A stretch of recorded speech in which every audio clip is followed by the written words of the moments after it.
got it. I've like, seen people like filling out spiritual gifts assessments in front of me, like hand shaking, like please not singleness, please not singleness, please not singleness. What do I say to not get this? What's up, everybody? My name is Connor Grimm. Welcome to the Young Adult Podcast. We're back. We have taken quite the hiatus, but I promised you guys we'd be coming back better, stronger than ever. And I cannot think of a better podcast to come back to than the one we are going to have today, introducing to you guys. He's no stranger to the Red Rocks family. He's no stranger to young adults. But today we have the honor and privilege of having Ryan Wekenman on the podcast. Yes. Connor, thank you so much for having me. Absolutely. It is truly an honor. You hear the live studio audience applause? Wow. I needed that. Yeah, man. You know, I was having kind of a bad morning, so I needed that validation. So thank you. Dude, thank you for that. Guys, Ryan has written a book. It is called Single Today. And if you haven't read it, what the heck are you doing? What are you doing? Ryan, before we dive into your book, all things dating, singleness, relationships, all that good stuff, let the people know you're a pastor at our Austin campus. Give people just a little background of like your story, how you got here, and maybe eventually what led you to sitting down and starting to type out this book. Yeah, so I've been a part of Red Rocks for a long time, and 6 years ago, almost to the day, me and two good friends moved to Austin to plant Red Rocks Austin. And so that church is 5.5 years old now. That's incredible. Which is crazy. So cool. And it's been going really well. I'm 34 years old and have been single my entire life. So that's like awesome. 33.8 of those 34 years. Always just felt very comfortable being single. Been very independent. It hasn't been a huge desire for me. But as a pastor, that is a bit of a unique decision. Yeah. And so for the last 10 years or so, being a single pastor has created a lot of opportunity for me to sit with other single people and pastor them and disciple them through what for a lot of people is a very difficult time. For sure. And so about 4 years ago, it was some of the best advice I ever got was write the book you wish you had. Yes. And I'm 34 and single and very secure in that. When I was 24, that was not the story, and I wish I had this book when I was 24. And so for the last 4 years, I've been putting all of those thoughts and stories into one place, and just super proud of this book and what came out of it. It's amazing. I think I told you this morning, I've listened to it all the way through, and then I've listened to another third of it again. And dude, it is everything I wish I had, but when I was single. Thank you. And I think one of the things that I think is so cool is as a married person with 2 kids, listening to it again, it gives me such a framework for engaging with my single friends. And then also, not to get like morbid, but you talk about how singleness can like spring up on you when you least expect it via unexpected divorce, death, like whatever. And so maybe you're in a relationship and you're like, why would I buy a book called Single Today? I'm no longer single. This book, I promise you, will help you in engaging with your friends that maybe aren't in relationships, engaging with your friends that don't want to have relationships. And you can walk away with stuff for your relationship, even if you're not single. So, thank you, Connor. Of course, that means man. the world. Of course. I want to talk about this. I want to dive into your book because we live in a world where it seems like every year or every couple months, another pastor, another spiritual guru, another YouTuber, another person who is on Love is Blind or The Bachelor, they all come out. I feel like we just covered such a broad range in what you just said. But everybody writes a book on relationships. Everybody writes a book on relationships. Failed relationships, great relationships, whatever. Yeah. But I've rarely ever seen a book this specific to this unique niche of being single. Normally it's like a chapter in a book. Yeah. Normally it's, the Bachelor person talking about how they were unfulfilled until they went on The Bachelor and found whatever. You wrote a book about being single, about contentment in singleness. I'm not gonna dive in too much, but why did you write this book on relationships and kind of a joke, not really, lack thereof relationships? Yeah, totally. Why'd you write this book? Why is it relevant for this moment in time? And then why did you specifically give it the title Single Today? Yeah, so I've noticed over the years that when we say we're talking about singleness, what people usually think is we're talking about dating. Yeah. And that's a part of singleness. But in all the ways that we talk about relationships, whether it's in the church or just in the secular world, singleness is always talked about like preseason. Yeah. Like it's like this period of time, this waiting time to get to where you're actually trying to go. And I've just noticed over the years that when people talk to me about singleness, it's like they're telling me you just got to survive and cope until you get there. Yes. And meanwhile, I've always just felt like, no, I'm too busy thriving right here. Yeah. Like singleness is actually this very beautiful time that I want to call people into and celebrate and give single people a seat at the table and let them know, hey, you're not waiting until you get married to jump into the life, the full abundant life that Jesus has called you to live. You can actually step into it right now. And I've just noticed that is like I'd say that to people and they're like, oh yeah, like I've never had like framework for that, you know? Yeah. And like a lot of the books on singleness out there in the Christian world, are written by a lot of pastors who got married when they were like 21 or 22 or whatever. Yes. And I've always found myself being so grateful for them, grateful that they would step into that arena to try to offer some wisdom and advice. But to be fair, the only like framework they really have is, well, here's how it was for me before I got married, and here's the stuff I wish I knew. And so I think the message that comes out of that unintentionally is, well, this is preseason for you and you're just waiting. And so I've always been more interested in how do we embrace today and what does singleness mean for us today? And so to answer your last question, the reason the book is called Single Today, there's a couple of reasons for it, but I got so tired of like the obsession over, well, but what's next for you when Jesus says things like, don't worry about tomorrow. And Jesus was actually single, by the way. I don't know if you knew that. And he did some pretty cool stuff. And the Apostle Paul was single, cool. And I think he did some pretty cool stuff. And so my thought process has always just been, what is here in this season and this time and today as a single person? What does God have for me today? And so that's the idea. But that gets very challenging because of the past and the future. Absolutely. And so, I love that. This is not a knock against any relationship book I've ever read, but I even remember when I was single. I've been married for almost 8 years now, but when I was single, every relationship book would have a chapter or two on singleness. But like you said, it was always this looking back of here's what I would do differently as I prepare to have a relationship. Mm-hmm. And nothing ever honed in on, what if I don't have a relationship? Mm-hmm. What if I don't have one for the next 10 years? What if that's not my goal right now?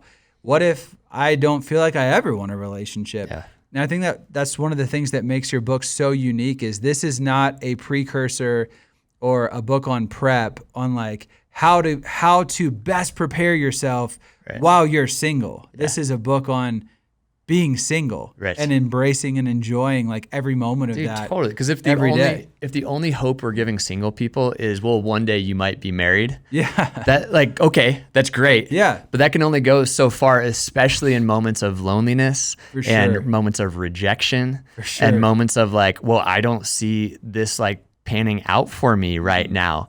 Like, so then what? If my only hope was, well, one day I'll be married, it's like, that's not going to get you too far in like the really dark moments that come with being single. So I wanted to create something that it shines. It's a message of hope for anyone who is single, no matter whether they want to be single or not, wherever they find themselves. I believe there is so much to embrace today right in front of you. And I'm trying to help highlight that for That's single awesome. people, because the world loves to highlight what's missing. Yeah. And so I like to highlight what's there. Dude, Yep. I love it. I love it. I love the way you've structured this book. You dive into sort of the two enemies of singleness that you call it, yesterday and tomorrow, and then you kind of highlight you kind of end with being present today and like all the joys of today.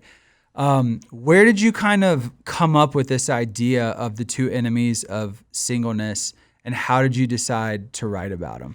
I had outlined the book, and I was sitting down with my good friend Corey from Red Rocks Worship, where he's such a creative human, and so I'm always bouncing like creative ideas off of him.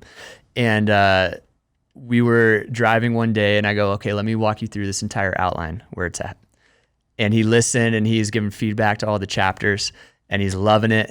And then I get to the very end, and I go, and I'm going to call it Single Forever. And at the time, it was going to be kind of a snarky play off of like that passage about no marriage in heaven, and also the line of like, am I going to be single forever? Yeah. Like, well, yeah, kind of, yes. And Yeah. which is a whole different topic. And I say that, and he goes, that's not it. Just like very matter of fact, like there's a different title for you. Okay. And I go, I know, but what is it? And we couldn't figure it out. And about 3 days later, I'm on a walk downtown, and I realized the framework that you just pointed out. It's really the two enemies of singleness are yesterday and tomorrow. And by that, I mean shame from the past, regret from the past, and then fear about the future, overthinking the future, worrying about, am I going to be single the rest of my life? All of that stuff. And so what if I called it Single Today? And I remember I called Corey, and he goes, yeah, because this is the day that the Lord has made. Let us rejoice and be glad in it. And it's like everything came together for me. We were talking this morning about how writing is so difficult because you just write and you write and you write and you write, and it's like nothing's clicking. Yeah. And then all of a sudden, you get that thing, that epiphany moment, and all the dominoes fall from there. And so coming up with that second word, today, was that domino for me.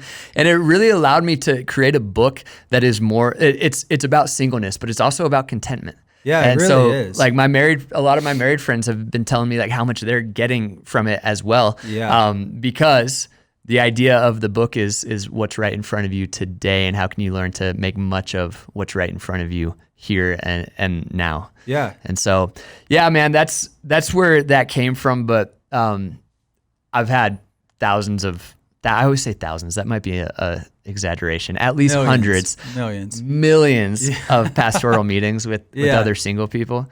And they all have their own struggles that come with it. But then I realized all of them fit really nice and neat into these two categories. Yeah. A lot of it is either stuff from yesterday or fear about tomorrow. That's so much of life. Right? Yeah. Like, it's funny. I've been doing these Single Today events, and the first question I ask is, and I would love to hear your response to this.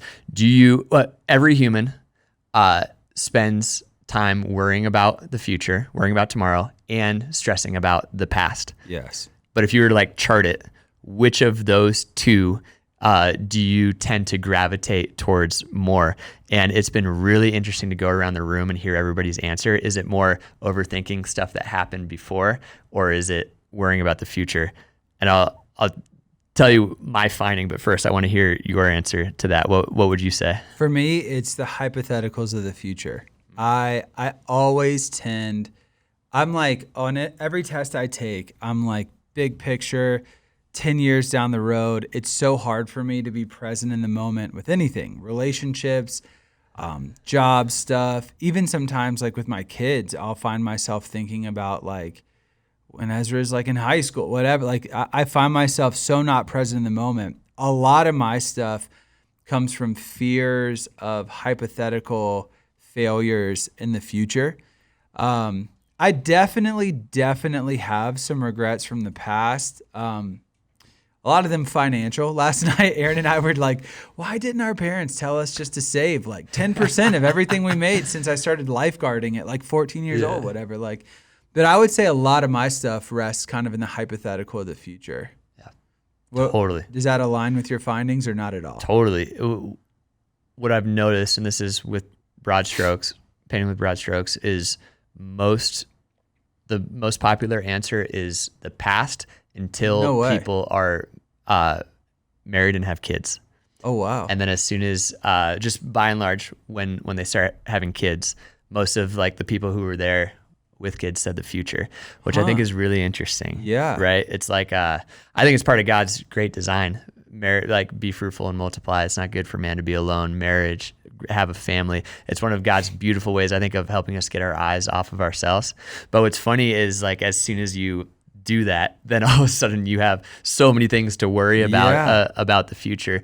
And so the point being, we could dive in and dissect all of that, but the point being, it's so hard, whether it's yesterday or tomorrow, it's so hard to be present where you are. I think for me, it was historically, it's been the past, overthinking mistakes and shame and all of that. Writing this book was very therapeutic for me and healing a lot of that stuff. But then I feel like I just swung the pendulum right to tomorrow. and it's like I healed from that. And then all of a sudden I found myself there. Nervous about tomorrow. Yeah, man. Single today, really, like you could put any word in front of today, you know? Yeah. And that's the goal, is how can we right now be present in this conversation without overthinking all the stuff that we had going on yesterday, all the stuff we have to plan for tonight or the future or whatever. It's quite the art form to just be present where you're at. It really is. And it's one that I suck at. And I'm trying to get better at it. Real quick, my last shameless plug for the book. I was at the gym yesterday and I was kind of re-listening to one of the sections I think we're going to be highlighting a lot. And you have a chapter, I think it's chapter 8, where it's all about wonder. And again, as a married person reading this book on singleness, which really, like you said, it's a book about being present, enjoying the moments God's given you through the framework of singleness. As a married person listening to this chapter on wonder, this is going to sound so embarrassing. But I remember I was at the gym and I was like almost holding back tears because the challenge to find wonder in life doesn't end when you get married. Yeah.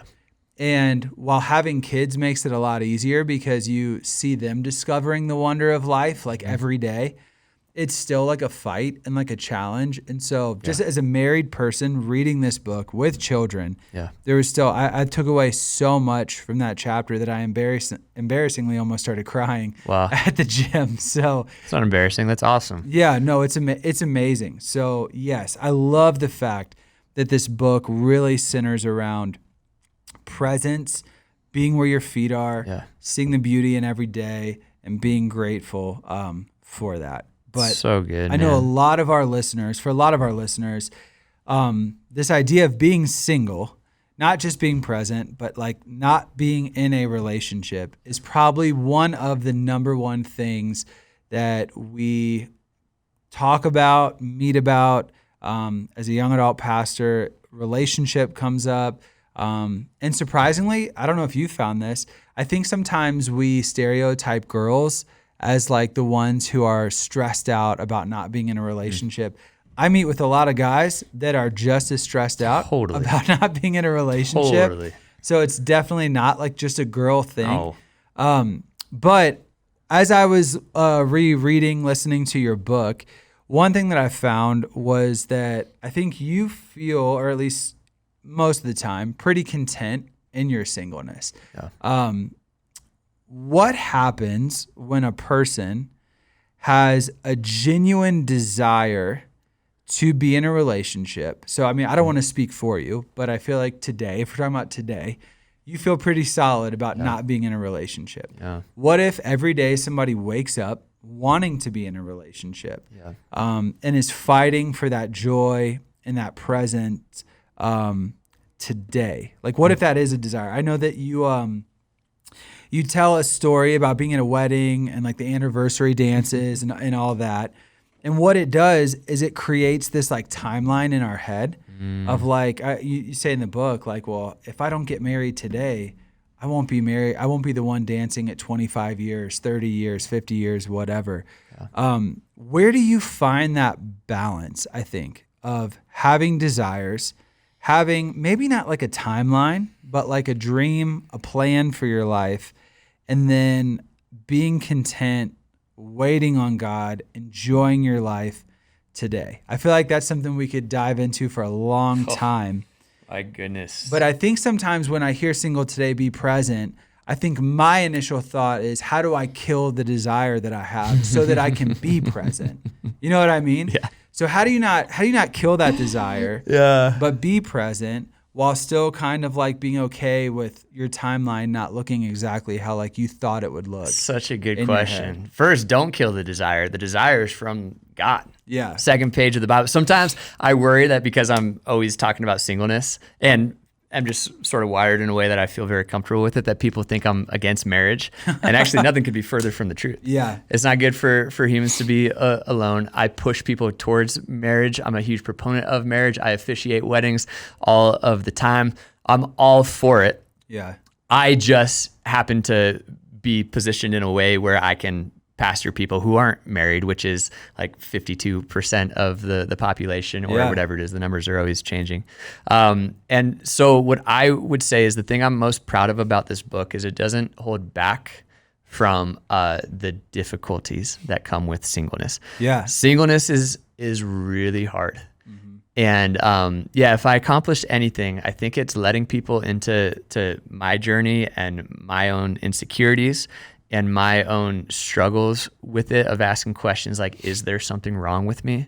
And what is going on in my life? And what does this mean about anniversary dances in the future and all of that? And I think the biggest thing I want people to hear me say is, I'm with you in that. I'm not trying to say that singleness is just easy and so paint a smile on your face and get over these feelings that you have and move on. No, singleness is really hard. Yeah. Like there's just a lot of challenges that come with it. And I hope that the heart comes out in the book that I'm going, hey, I want this to be a companion for somebody who's sitting on the couch who like feels stuck and feels like they can't move forward with their life. And I hope that it helps them take some of the steps towards doing the inner work of going, okay, but what are the things internally that are keeping me from moving forward with my life? Like if we're even just talking about relationships, why do all of my relationships end the same way? Yeah. You know, or why do I tend to push people away? Or why am I prone to go towards this vice to try to numb this pain that's going on? Doing all of that inner work is where I'm trying to get people. Because I just think that there's an extra ounce of grace on single people's lives. Like there's a really cool opportunity to become more like Jesus. Yeah. And by the way, when you are married, there's a brand new, unique way to become more like Jesus, as I'm sure you can attest to. You're perfect once you get married. You got it all figured out. Yeah. But man, when you're single, it's like, okay, I'll say it like this. There have been a lot of difficult moments in my life where my friends have gone home and hung out with their husband or wife and talked through it and processed through it with them. I don't have that necessarily built into my life. Yeah. I have community, and that's important, but at some level it's different. Yeah. And because of that, there have had to be moments where I've had to go, okay, God, but I've got you. We're together in this. Yeah. And Holy Spirit, how do you want to comfort me in this? Can you help me process this? Yeah. I often think about like Jesus in the Lazarus story, just sitting down and weeping. Mm-hmm. Like he knew what was coming after. He knew he was bringing Lazarus back from the dead, and yet he sat down and he just allowed the grief to flood over him and feel it. And I've just had some really sweet moments over the years of going, okay, God, it's me and you. Yeah. And along the way, I think I'm just really proud of and thankful for those moments. I think it's allowed me to cultivate a relationship with God in a really cool way. And like all the warning signs in my mind are going off right now of like, did I just tell single people to focus on their relationship with God and get over it? And hear me, like I don't mean for it to sound like that. Yeah, for sure. But it really is, like, God really is Emmanuel. Yeah. God with us. Yeah. That he's there through the rejection. He's there through the loneliness. He's there in the moments where you feel the furthest away from the world. God is closer than the very oxygen that you are breathing. And when you're single, you have a really unique opportunity to experience that. That's awesome. I think, what would you say? 'Cause man, you talking about how you don't have somebody to go back and even just like process your day with when you go home necessarily. I kind of just like flash back to these like moments when I was single. I was living in a house with like 6 other guys, but like I would just go back to my room and think and exhale. What do you think is like 1 or 2 moments, situations when you're kind of like, when you put that scenario out there, what's like 1 or 2 things that you think could be helpful,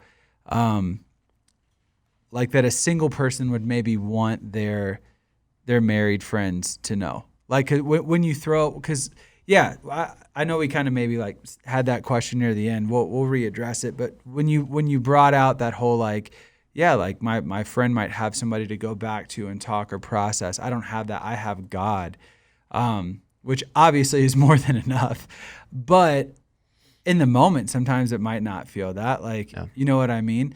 What, is there anything like within that you would just like, I don't know, say to like married couples to help single friend, and not even that single friends need help, but you know what I mean? Dude, this is great. Yeah. You know what I mean? I'm with like, you. Yeah. To just be able to jump back into their world. Yeah. You know?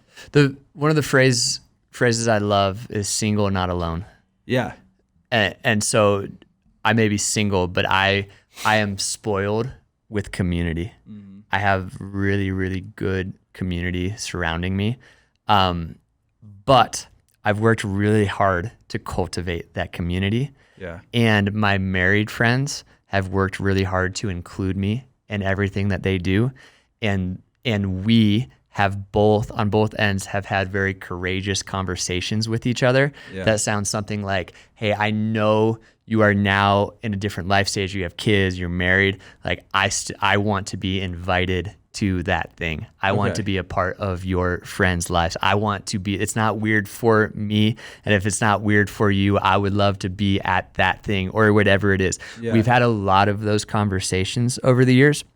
And it's just a shout out to all of my close friends. They don't see me as any different. Yeah. And that is one of the greatest gifts that I could ever be given. Mm-hmm. Is like the amount of times I'm at a house and it's 4 married couples and their kids and then me. Yeah. And we're at a point now where that's not weird at all. In fact, as the single person, I see like I could walk into that situation and see my friends running around chasing their kids all night and realize like, well, I'm off the hook. I don't have to do any of that. I can just hang out and be selfish with my time because that's true. Yeah. Or I could go, oh, this is actually an opportunity, not for me to be selfish, but for me to be selfless. And I bet they're pretty tired of chasing their kids around. So I'm going to go chase their kids around for an hour and let them sit down and give them a break. And so it actually turns into this really cool, like symbiotic friendship that where we all get drawn closer together. And so the biggest thing I would say the biggest thing I want married couples to know is we want invitations to things. Yeah. We're not just going to show up. Nobody wants to be the person that shows up when they're not invited to something. We're not always going to say yes to invitations, but being invited to things really means a lot, and that goes a long way. Dude, that's so refreshing to hear because I know Aaron and I, like working in a church, you have a lot of single friends, and I think sometimes we're just like, we're so boring. No single person would want to like do this. You know what I mean? Like, well, you guys are. No, yeah, I'm kidding. But Yes. Sorry, keep going. No, but just like, yeah, I mean, that's just a great perspective. It's like, yeah, just because somebody's single doesn't mean they don't want to hang. Yeah. And I think almost I feel insecure because my hangs look a lot different. Because I've got kids, I've got somebody who might scream bloody murder at a waitress because their grilled cheese, who knows, didn't taste the way they were expected, you know? And so I think there's like a bit of insecurity on my end as a married person where I'm just like, I don't want to make my single friend, who probably has a lot better things to do than be with me and my kid, sit here and have to endure, like, not the boringness, because I don't want to say I'm a boring person, but like, you know what I mean? In my head, I'm just like, I don't want to guilt them into thinking that they've got to be with me and my children, if that makes sense. Funny to hear the other side of that. And that's so terrible because I don't think my children are boring. I don't think anything like that, but like. You know, let me point out one thing that may be happening. You may be copying and pasting your experience as a single person onto like where we are now, because you were how old when I was basically 28. I was 27 and I was turning 28 in like 10 days. Yeah, so I'm a very different person at 34 than I was at 27. Yeah. You know? Yeah. So my life actually looks a lot more like quote unquote boring, which by that I mean I prefer a nice dinner and a quality conversation. Yeah. You know, over like some adventure, like crazy story or whatever. Yeah. And so I bet you your single friends, like me, have a different mindset for what is fun at this point in their life. So interesting to hear a married person's perspective on that. Yeah. Thank you for that. Of course. And I mean, I'm glad to know that coming over to my house and playing a board game while my kids scream in the background. Oh, dude, it's the best. Okay. It's the best. That's good to know. That's good to know. All right, Ryan, I'll invite you over more. No, I'm totally kidding. Let's do it. Dude, I love that answer. Okay. There's a really cool part of the book. And again, I think this transcends relationships, transcends singleness. You talk about this idea of a shot clock in your head. Yeah. And you actually, I love this quote. I'm going to quote you from the book. It says, "The shot clocks force you to throw up shots you normally wouldn't take." Obviously a reference to basketball. When the shot clock's coming down, if you watch basketball, you'll know that sometimes teams will take these like frantic shots that might not be the part of their offense or the best shot at the moment, but it's a shot they have to take because the clock is running out. We all form these clocks in our head. And what happens is, hypothetically, we think that the shot clock is like ticking down. We feel this sense of pressure that we have to be at a certain place in our life, be at a relationship, like whatever it is. Talk about that concept that you wrote about of the shot clock and then all the pressures that can come both like actually or even hypothetically from creating this shot clock in your head.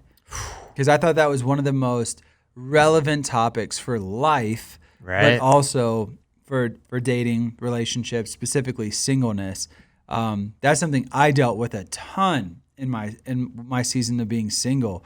And even it has transcended into my life as an adult with career and with different stuff like that. But dude, I thought that was one of the best concepts in the entire book. So just take a minute, talk about the shot clock, talk about the pressure that comes with it and all that kind of stuff. And as you're talking, I'm thinking about all of the demons that I had to face down as I wrote this book, my own insecurities, my own worries, my own fears. I think time was the scariest one. Yeah. And continues to be the scariest one. Time is such a weird topic to talk about. Yeah. It's hard for all of us. Yeah. Even as you keep doing the work, it remains to be this challenge in life that, what do they say? It's the only resource you can't make more of, or you can't get more of.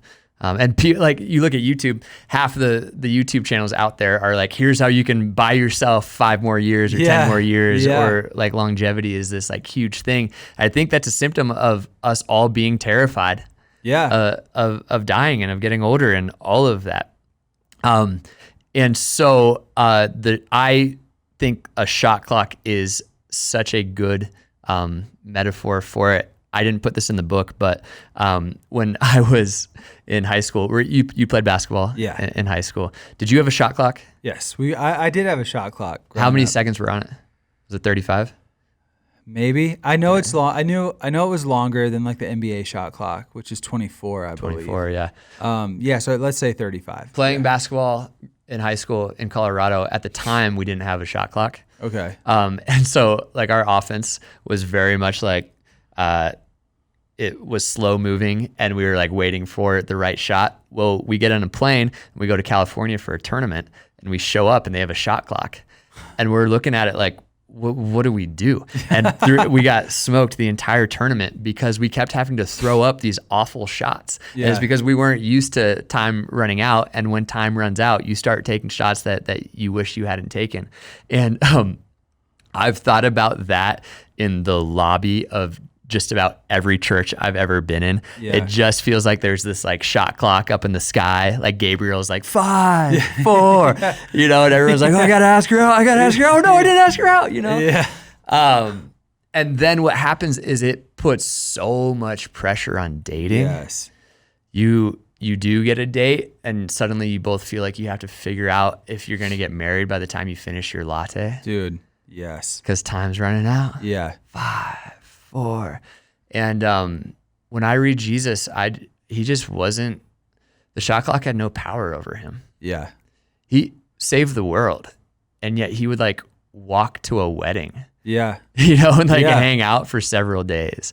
And or if like, you think too, he knows the beginning from the end. He knows that he's only going to live to 33, 34, whatever he ended up living to. So like he knew that his time was even limited and he wasn't rushed. Wasn't it? Think about how often we're in a hurry. Yeah. Even if sometimes I present myself as someone who's calm, but internally I'm always, right before we started recording this podcast, I was trying to get an email sent and long story, I kept messing up and you guys saw me. I had to say like, hey, I'm going to be present here in a second. I'm just spiraling over here because of it's so funny. These little things just push me over the edge and I end up feeling so hurried and so rushed and like changing lanes on the highway to save myself 2 seconds and then being like, what am I doing? Yeah.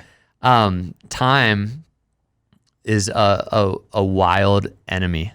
It is. Yeah. To have to combat, and especially for single people, right? Because the truth is like there is some element of it that's just true. Mm-hmm. That as you get older, it gets harder and harder to meet somebody or whatever. There's a whole lot to dive into there. But I just feel like for me, I've learned to realize that today is my teacher. Yeah. And that I call it the tomorrow trap. When I start thinking, well, but what does this mean for when I'm this age and when I'm that age and when I'm that age? So easy to fall into. And when I fall into that, I miss out on everything that's right in front of me today. Like there will be times where I'm having a conversation with somebody like this. And meanwhile, I'm like doing math in my head thinking like, but I'm going to be 40 in 6 years, or whatever it is. My wife catches me in that all the time. She's like, your eyes are glazing over.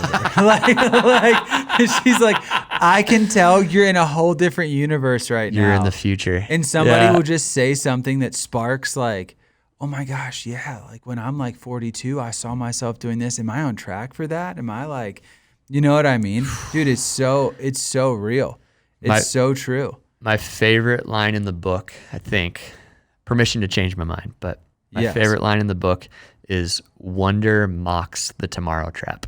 Yes, I love that. And it's back to chapter 8, talking all about how like the idea is like little kids don't have to be told to be in awe and wonder of the world. They just are. Yeah. The chapter began from a story where I was walking with Doug, with my brother, and we were traveling somewhere, and he elbows me, and he goes, look, and it was a fire truck. He was pointing out a fire truck to me, and I looked at him like, what? And he goes, oh, sorry, because he has his son, Will, was, I think, 3 or 4 at the time, and he was so used to pointing out every fire truck that went by because Will just loves fire trucks. And I look at him like, I'm an adult, dude. I've seen a fire truck. You don't have to point that out. And we were laughing about how like, where did that wonder go? Like, when did I stop thinking that a fire truck driving by was cool? Yeah. Or I was on a plane this morning and there was a kid in the row next to me who was so excited to be on it, and I just couldn't wait to land. Yeah. So along the way, we lose wonder. And my point is, romantic love is one of the primary ways that people get that awe and wonder for sure back. Yeah, absolutely. Which is beautiful. Yeah. But the question is, but what about when you're single? Is there a way to find that awe and wonder? And the whole chapter is me making the case that yes, you just have to be a little more intentional. Yeah. And you have to slow down a little bit more. You have to get really used to silence and solitude and meeting with God in those places. And to me, that is my answer to your shot clock question. I think every time I start worrying about the shot clock and start falling into the tomorrow trap and feel like there's like this 5, 4, 3, I now stop, I exhale, I look around and I go, what is there for me to be grateful for and be in awe and wonder of today? Like, what just came to me is like, we have gotten to be friends for so long and gotten to do ministry together for so long. And we're still here getting to talk about God and talk about the Bible and talk about life. And like, that is something that I'm like kind of like super grateful for. And like letting that truth fill my heart with awe and with wonder is the best way for me to outsmart the shot clock. So wonder mocks the tomorrow trap. When you're full of wonder, you aren't worried about tomorrow. You're present where you're at today. That's so good. That's so good. I remember another quote you have. I'm going to butcher it, but this was a thought. I think that I have this thought right now in my life as far as like career and different things like that. But this was a thought I wish I had back when I was kind of navigating my singleness. You said something along the lines, it might have been when you were talking to Corey, where like today's Ryan doesn't have to make a decision for 50-year-old Ryan or 80-year-old Ryan. And I think when it comes to like this idea of like a shot clock, we feel like the decisions that we're making today, and in some ways they do, like there are some decisions you can make that will affect you 10, 20, 30 years down the road. But I think like we're having to give answers for and make decisions for like our future self, because we have this picture, we have this idea of like what we want in life. And I thought it was a brilliant thought to just be like, the Ryan of today, the Connor of today, makes decisions for today, obviously with the future in mind, and with the past is probably my filter. But that was a thought that I feel like took so much pressure off of even me just in life. Is that like I don't have to make a decision with 50-year-old Connor's best interest in mind. Hopefully every decision I make will be with my good and my best in mind. But I can be present today and make decisions today, knowing that God knows and holds and will bless like my future in that. So that you have permission to change your mind. Yeah, 100%. 100%. I think, man, talk about that for a minute, because I think that so many young adults feel like they need to have life figured out, and that they have this plan, they have this roadmap for their life, and everything seems so finite and concrete when you're 25. Yeah. And then we were talking about this. You're 35, I'm 35.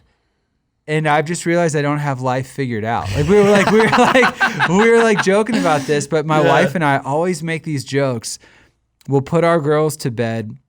We'll go like sit downstairs or get in bed to watch a show.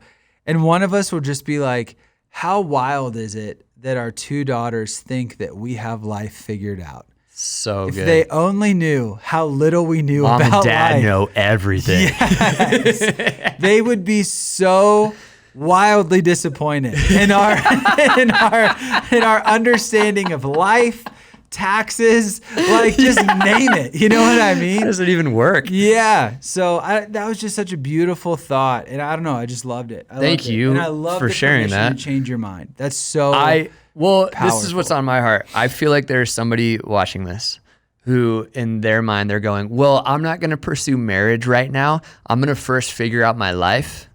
It's like a big narrative, right? I'm going to figure out my narrative. life, and then I'll be ready for marriage one day.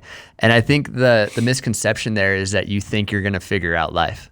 Yeah. You know? Good luck, man. Like, good luck. When you're 21, you're trying to figure out life. When you're 28, you're trying to figure out life. Where we're at right now, we're trying to figure out life. And I don't know, maybe people older than us have it figured out. We can report back when we get there. Yeah. I haven't figured out life yet. And so I think that there is this sweet permission. Yeah, I feel this right now. For somebody to pursue a relationship or even pursue marriage and realize that figuring out life with somebody else is actually a beautiful process. Yeah. You don't have to like wait until you have it all figured out before you step into that, because you're never going to get to that point. And so don't be afraid.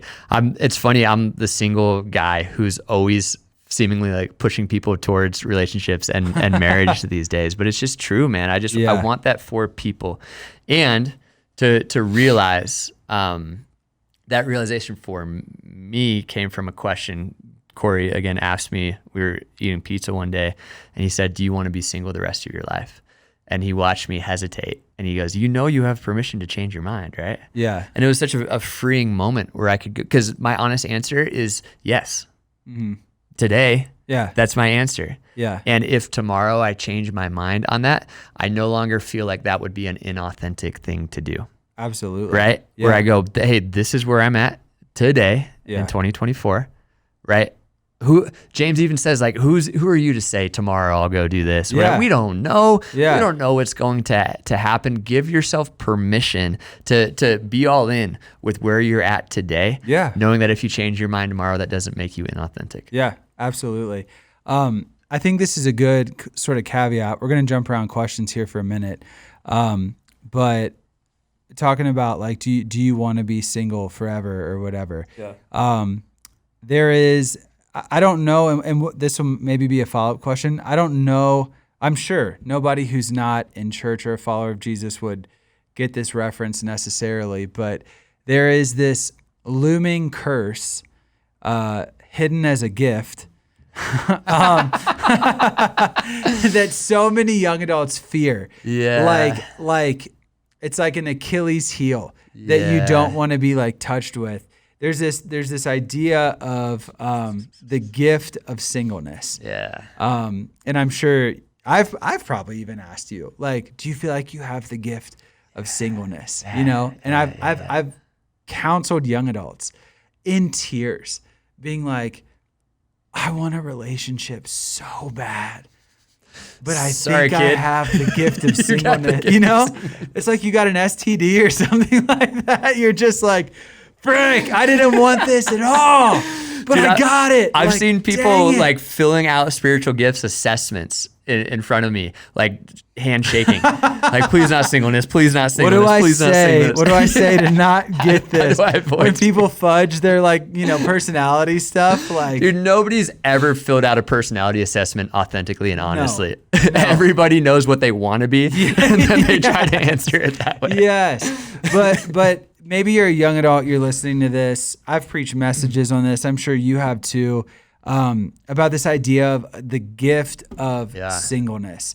What is that? Yeah. What the heck do people mean when they're asking you about that, or when we talk about that? And then, I don't know, how do you navigate that? How do you know if you've been blessed, cursed, whatever, with the gift? You know what I mean? Yeah. So several times in the New Testament, there are lists of what we call the gifts of the Spirit, things that the Holy Spirit empowers us to do, things that come naturally to you. Like if you ever have felt yourself being naturally very gifted at something that other people have to try really hard to do, it's a good sign that might be a gift of the Spirit. And there's a whole list. You can go Google it. You can take assessments and all of that. But Paul in 1 Corinthians 7 also talks very highly of being single. Yeah. He was single and was able to, because of that, plant a whole bunch of churches all over the known world, write 13 of the 27 books of the New Testament, do all of this amazing kingdom work. And he talks about how, like, look, my friends who are married, they can't be all in on that in that way. They're not freed up to chase it down because they have other responsibilities. My only responsibility is God. Yeah.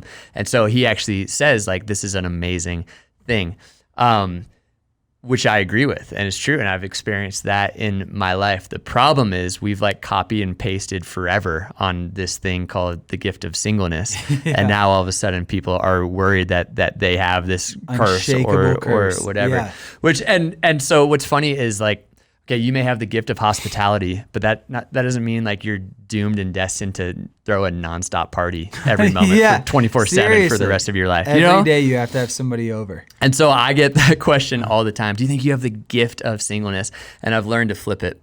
And whenever people ask, hey, do you have the gift of singleness? I say singleness is a gift. Yeah. And I love being single. It presents all sorts of amazing opportunities for me today. Mm-hmm. And usually they try to pull me into tomorrow. They go, but like tomorrow, do you think you have the gift? And I go, singleness is a gift. Yeah. Singleness is a gift. Singleness is a gift. And I think this applies to so many things in spirituality and Christianity. Is we obsess over what this means for the rest of our lives, and we miss out on what it means for us today. Yes. And I actually think it's a coping mechanism because we're afraid to like love our neighbor today and serve people today and evangelize today and worship today and pray today. So we get so like hyper focused on what this means for tomorrow. And so anytime I'm sitting down with somebody who worries they have the gift of singleness, I go, hey, you're single. And so yes, you have this gift called singleness today. Yeah. And let's figure out the beautiful gifts that it is allowing you to have today. And hey, there might come a day where you are married, and I would say that marriage is a beautiful gift for you, Connor, today. Yeah. And so always trying to bring it back to today. Does that make sense? Does that resonate? Absolutely. Where do you usually take that conversation when people ask you? Kind of the same. I mean, like, I'll be honest, when I was a younger pastor, I'd be like, I don't know. I guess only fate will tell, And they would just leave even more stressed out and anxious. Be like, well, I'm going to another church because that sucked. No, I think I've gotten to a place where, I think like, if you're single today, you have the gift of singleness today. Yeah. I think the saddest thing is when we don't view singleness as a gift today. And what I mean by that, and please hear me, I love my wife, I love my children, I love my season of life. There are a lot of things I look back with regret because I saw my season of singleness not as a gift, but as almost either like a punishment or a waiting period. And there's so much more life I would have done that I can't do now because it would be a little irresponsible and selfish. And hear me, not that doing things as a single person is selfish, not at all. But like you said, as a single person, there's just a lot of responsibility you don't have. There's other responsibilities you have. It's not greater or lesser or anything like that. There's so much of my life I look back on traveling more. I mean, I was even talking to Erin about it. She was like, I wish I would have traveled more. I wish I would have like tried new things. And that might seem like to somebody listening, like, oh, travel. Okay. Like, but you found eternal love or like whatever, like, you didn't get to go to Rome. It's like when the person loses the game show and it's like, but you get this can of Pringles for the flight home. Consolation prize. Yeah. Cool. But here's like what I tell people. Build a life. Good. And then maybe one day you'll get the privilege of inviting somebody into that life. There was so much of life I didn't build. Wow. Because I was afraid that building life only started when I found somebody. Wow. And I think I could have invited my wife and my children into, and please hear me, I have an incredible life. I'm not trying to bash my past self. But I think there was so much more of a beautiful life I could have invited my spouse and my children into, or if I never got married, just have experienced, if I wasn't so hung up on this season of life, like being nervous that this was a forever sentence. I didn't embrace it as a gift today. And when I talk to so many people about, do I have the gift of singleness? If you're single, yeah, you do, Mm-hmm. And like you said, that's not a forever thing. But the saddest, worst thing you could possibly do is not view it as a gift and not take advantages of all those things that gift provides for you today. Because one day, maybe, if it's a desire of your heart, if it's something that you pursue, you won't have the gift of singleness anymore. You'll have the gift of marriage. You might have the gift of children. But with every season and with every gift comes a new set of responsibilities.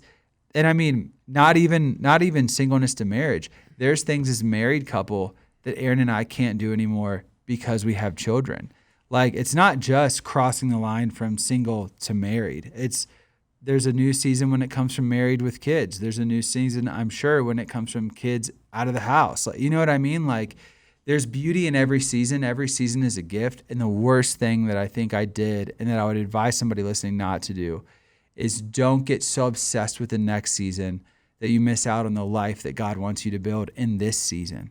And if it's a life you build alone forever, it'll be the most beautiful life that you'll get to live. You know what I mean? 100%. And so I think we need to talk about permission for a second. Yeah. When you're in elementary school, you need a hall pass to go pee. Which, how weird is that? Yeah. And it makes sense. Yeah. For elementary school. But how often are we still living like we need permission to go do things? Dude, 100%. Right? Yeah. Humans don't really like making decisions. No. That's why 4 adults in a car can't decide where to go for lunch, because nobody wants like the burden of the choice. Yeah. Because if someone gets food poisoning, then it's like, Connor, yeah. Why'd you say Chipotle? Yeah. Or whatever. Although it usually ends up being Chipotle for us, which is fun. Yeah. When you are single, I think one of the things that happens is you find that you can have a really hard time making decisions, because one of the beautiful things about marriage is you have somebody else in your life to help you make those decisions, to give you permission. Yeah. So one of the things I've had to realize in my own life is permission is not pending while I'm single. Yeah. Permission is granted. Yeah. I just have to be the one to sign the form. Yeah. Right. I have 100%. To be the one to go, okay, this feels like something that would be good for me. I pray about it and I have peace.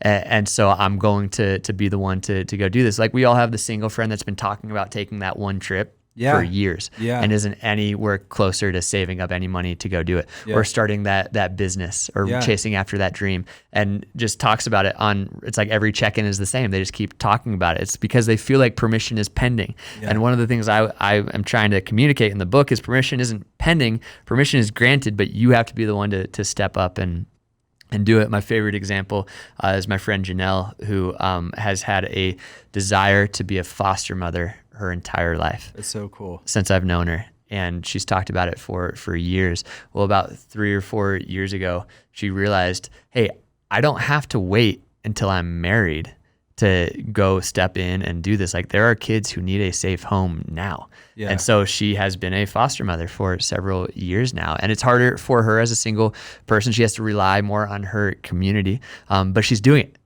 Permission wasn't pending. She gave herself permission to do it. And one day she's going to meet her husband. And when she does, he's going to step into a dream that she's already down the road chasing after. And so to the single person listening, I would say permission isn't pending. Permission is granted. You just have to be the one to sign the paper. That's so cool. I love that. I know we've been going for almost an hour. There's a couple more questions I just want to hit real quick before we kind of wrap up. So much of this centers, I think, around these conversations center around people who maybe a lot of our audience are people who go to church, or would consider themselves people of faith or followers of Jesus. Maybe you're just kind of dabbling in faith, whatever that is. Although I know we have a lot of listeners who also maybe wouldn't consider themselves people of faith, wouldn't consider themselves followers of Jesus, and they just, I don't know, like the content or whatever. Yeah. Do you think this wrestling with singleness is a predominant Christian church thing? Do you think that people outside of the church feel the same way about singleness, view it totally differently? Like, how do you think this narrative around singleness compares to maybe people within the church where marriage is held in like a high regard, versus people outside of the church where marriage might be like a neutral thing. It's not good, it's not bad, it's just whatever somebody like decides. Nobody's ever asked me that question before. A couple years ago, was at a coffee shop working on the book, and I'm ordering my Americano, and the barista says, I'm in there all the time. She goes, "What are you working on today?" And I told her I'm writing a book. And she asked what it's about, and I start saying, "Well, it's about singleness and blah, blah, blah, blah." And she just goes, "Oh, you're a Christian, aren't you?" And it was I was like, yeah, it was that obvious. I gave it away. Because apparently this is only a topic that we would like really overthink in the church. But I want to start here by giving us all a shout out. Anyone who's ever overthought relationships or marriage or any of that, we are doing that because marriage really does matter. Yeah. And so marriage is God's idea. And so there is a weight to marriage. And I think that there should be a weight to marriage. C.S. Lewis talks about the weight of glory a lot. And when these things are created by God for us, they should carry a weight to them. And so I think it's actually good that we take it so seriously. I think that the shadows, that we take it way more seriously than the world takes it, I think. Yeah, which means singleness in turn is way more of a problem in the church than it is. Okay, the shadow side of taking it seriously is we put too much pressure on it. Yeah. And so I think that it's good for us to like laugh about that and just talk openly about that, and just be really honest about the fact that we probably put way too much pressure on this thing, but realize that the intention is actually good. Yeah. The intention is that we are acknowledging that this is a God ordained sacred thing that we are stepping into, and we don't want to step into it lightly. Yeah, no, that's true. I think it's funny. I think that church has done like a weird thing where we almost feel like embarrassed to say if you're single you have a desire to be married because you don't want to be pegged as that desperate Christian. But then at the same time, we intentionally, unintentionally belittle like the season of like singleness.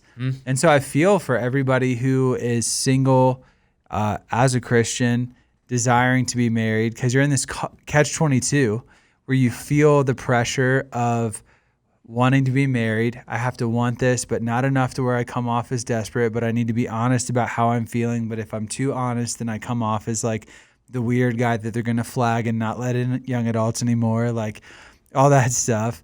And then sometimes... Yes. Which, by the way, can we just redeem that and call that out? Like, if you have this desire to be married, don't be ashamed of that. Dude, that's there for a reason. It's a beautiful, God-honoring thing. And so let's just do our best to call that stigma, wherever that stigma came from, let's call that out and shine a light on it and expose it.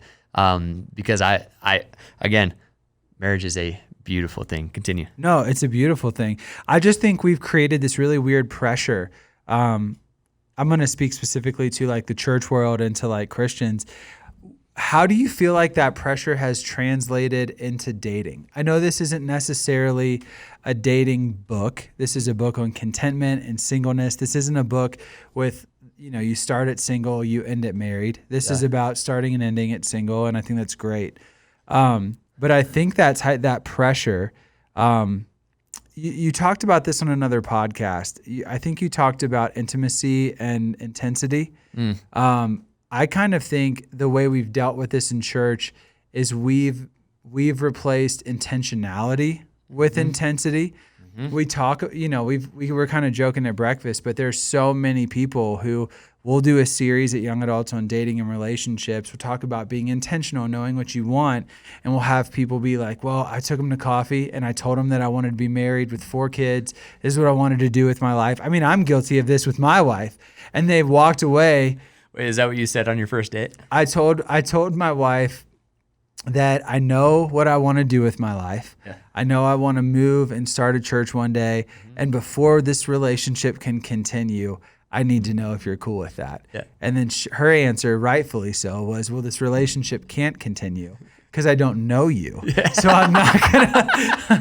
Let's order our food first. Yeah, so I'm not gonna tell you that I'm gonna move with you somewhere one day, because for all I know, you're a serial killer. Like, I need to know who you are as a person. Yeah. And so, how do you think that pressure's worked in the dating world? I mean, because even dating's changed. There's apps now. Like, instead of like meeting somebody face to face, I just think that like this pressure that we can create in church around the narrative of singleness, around the narrative of marriage, it trickles into our dating. And then people just feel this overwhelmness to where either they're hyper obsessed with it, or they're almost too timid to ask somebody out or go on a date. So I feel like I've just thrown like 70 different things your way. I'm like, catch one and run with it, because even I'm not sure what I'm asking you right now. I think it's a scarcity mindset. Okay. That comes from there being a lack of people asking people out. So it's a valid mindset, but it's still a scarcity mindset. Okay. In the midst of serving an abundant God. That's awesome. So I think that scarcity mindset leads to two different things. One side being afraid to ask, and the other side putting too much pressure on the date once it happens. Yeah. And so what I see happening is it's almost like the balloon is just too overly inflated when it comes to Christian dating, and we have to let some of the air out of it. Yeah. And get back to exhaling and relaxing and enjoying the process. And I think the best guardrails for that are clarity on one side and kindness on the other. Yeah, that's so good. And so it's, I think there's a lack of clarity because there is such a like, well, if I do ask this person out, like then the shot clock's on and I'm going to have an answer within like 6 days or whatever. And so instead I'm just going to stay in this very vague, like, where are we? What are we doing? Why are we hanging out space for as long as I can? And I think that has gotten men in trouble ever since Adam was silently watching Eve eat the apple in the garden. It's like this weird apathy that comes over us that I think getting back to setting that clear intention, all being let's turn the volume down a little bit from here's what I'm going to do for the next 5 years. Are you in or out?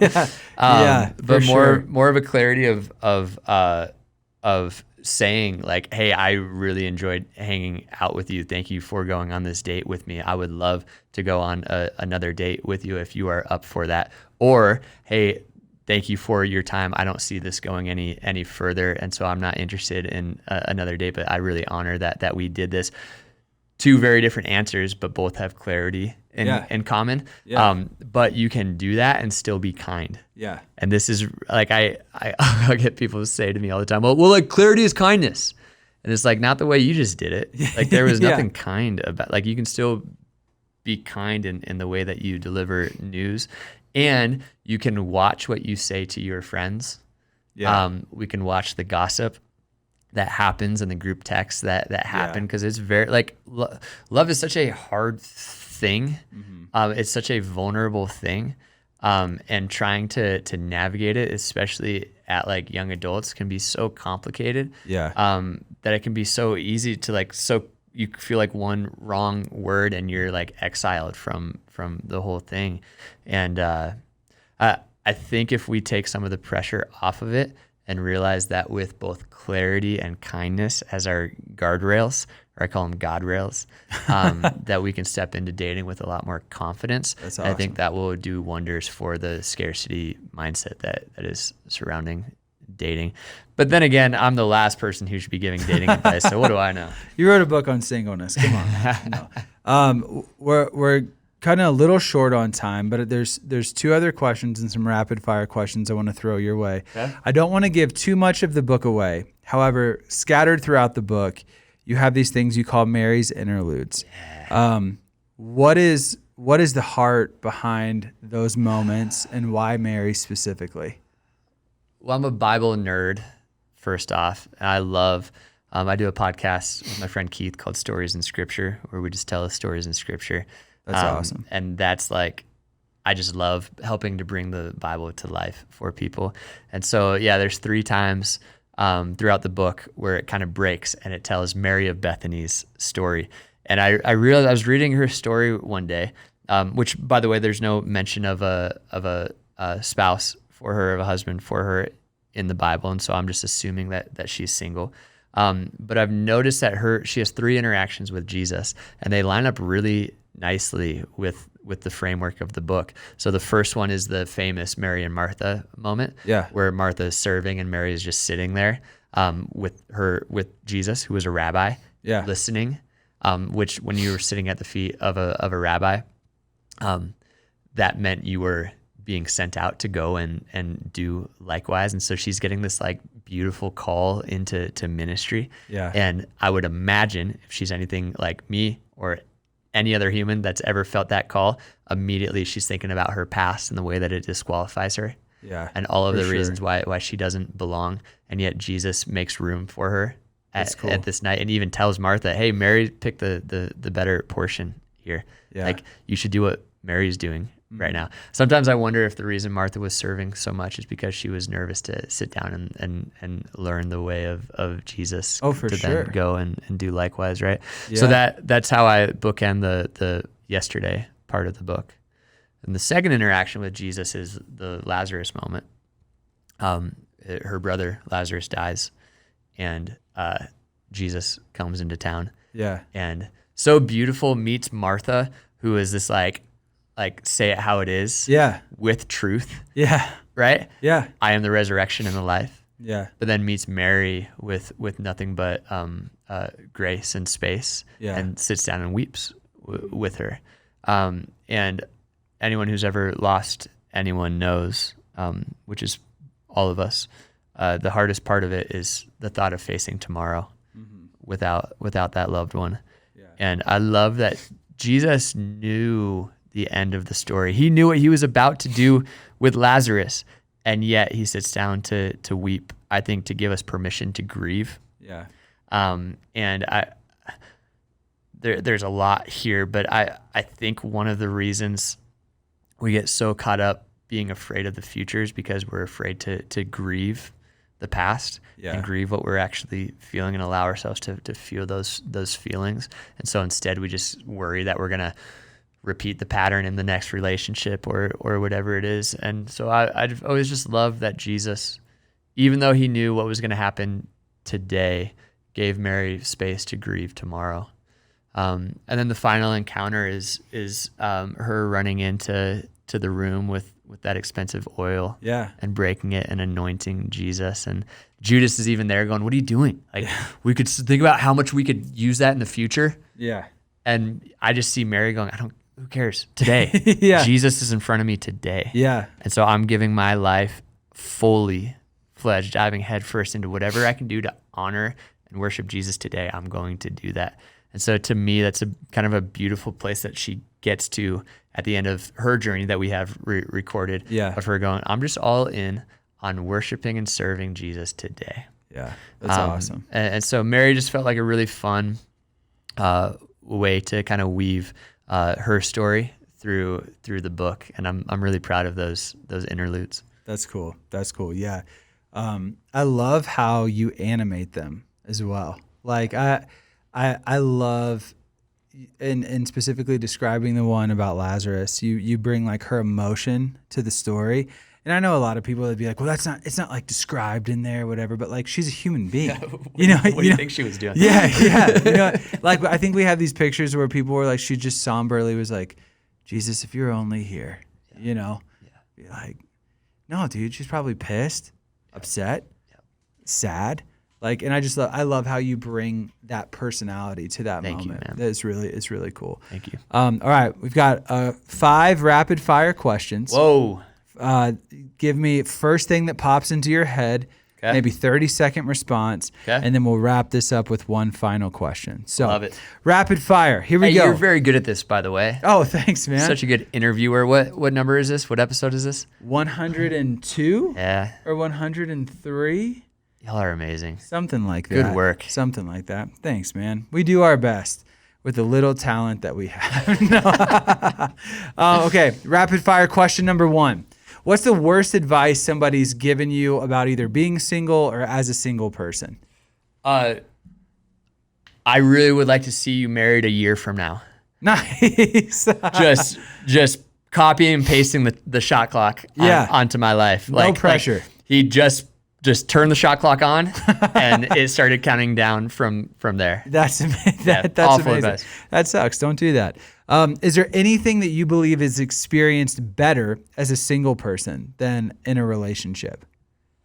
Yeah, I mean, there's so many advantages that come with being single. I'll say this: I'm going to Hawaii on Monday. That's amazing. And I go every summer for a week. My one of my best friends, Matt, lives out there with his wife Jess, and they have an extra room. And I get that they just invite me out there.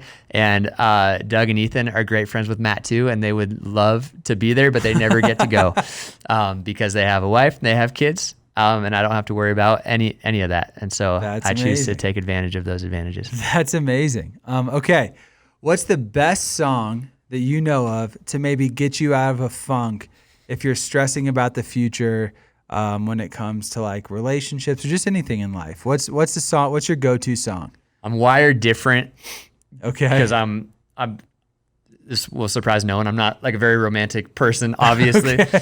I love epic movie soundtracks. Okay. And that gets me so fired up for today. Okay. Of like, what could I do what adventure is awaiting for me today? So when I start to get into a weird funk, I go to epic movie soundtracks. Hans Zimmer. I was about to say, best. Little Hans. Yeah, man. Pirates of the Caribbean is the go-to. Little Lord of the Rings, sometimes a little Harry Potter, epic movie soundtracks. Okay, there we go. I was not expecting that. Okay, what's the biggest opportunity that being single has brought you that you might not have gotten in a relationship? So the first question was maybe a little more hypothetical, like is there an experience, you going to Hawaii? What do you feel like is an opportunity that you've personally gotten to walk through that maybe you wouldn't have gotten to walk through if you had been in a relationship? All of my friends really want to write books. Yeah. It's very difficult for them to be in full-time ministry and then to be a husband and then to be a father. There's just not a whole lot of time in the day, and it requires time. And so I've just noticed that from 5 p.m. to 7 p.m. every evening, I can go to my coffee shop and I can get in the zone and I can write. And so being single affords me that opportunity. That's cool. Last one in this sort of rapid fire. We might have touched on this a little bit earlier, but what's one thing you wished married people knew about single people or people who have like just love and enjoy this season of singleness and don't really have that desire to step into a relationship at this point in time? That community is still a non-negotiable. Yeah. So we want the invite. We want to be a part of it, and that every human, regardless of relationship status, needs friends and community in their life. That's awesome. Okay, final question as the clock is counting down. 2.5, 2.25. Ryan, in your opinion, can you experience both the fullness of life and the fullness of what God has for you if you were to remain single for the rest of your life? No way. That's what I thought. All right, thank you guys so much for tuning in. See you guys. Dude, the guy who said, "I have come that you may have life and life to the fullest," was single. Yeah, let that sink in for a second. I know that the answer is yes. And I know that it looks different, and I know it's a unique path, and I know that there are unique obstacles that come our way as single people. I just did my best to create a book that will be a helpful guide for people through all those ups and downs. It doesn't shy away from the difficulties of loneliness or the fears of the future or anything. It addresses them head first. And I've just noticed that when you stop trying to run away from all the pain and start running through it, that there's a lot of abundant life waiting for you on the other side, regardless of whether you are single, dating, engaged, or married. That's awesome. That's awesome. Well, guys, let's give it up for Ryan Wekenman being on the podcast. Let's go. Yes, thank you for having me. Ryan, if people want to follow your life, your journey, what's a good place where they can kind of keep up to date with all things Ryan Wekenman? Yeah, Instagram's where I try to post as much as I can, and then ryanwekenman.com. is where all of that is. You can get Single Today wherever books are sold, and there's a YouTube podcast called Single Today that you can follow along with as well. Let's go. Okay. Ryan Wekenman, Single Today. Hey, as part of our podcast community being back, we want to give away a copy of Single Today. So here's what we're going to do. We're going to post a clip of this podcast, and underneath it in the description, we're going to say giveaway. I'm just making this up on the fly, but this is what's going to happen. We would never know. Yeah. So we're going to post a clip. We're going to say giveaway. What we want you to do is to like the clip. We want you to tag a friend in the comments. And then what we'll do is we will pick one of you who has liked the clip, tagged a friend, and we will mail you a physical copy of Ryan's book, Single Today, because you need to have it in your hands and you need to read it. Ryan, thank you so much for your time. We look forward to having you back on the podcast. We look forward to having you at Young Adults. Yes. Not just to share about singleness, but just all things that are floating around in your brain. I love hanging out with you guys on Thursdays. Dude, we love having you. So guys, be sure to like and share this podcast. If there's somebody that you know could benefit from this conversation, share it with them. If there's somebody that you know could benefit from this book, buy it and give it to them, or like the post and tag a friend, and maybe you can give your copy that you win to them. We will be back over the summer doing podcasts sort of periodically, and then we're going to jump back into our every other week rhythm as we enter into the fall. But we love you guys. Be sure to subscribe on whatever platform you're listening to, and we'll be back soon with another podcast.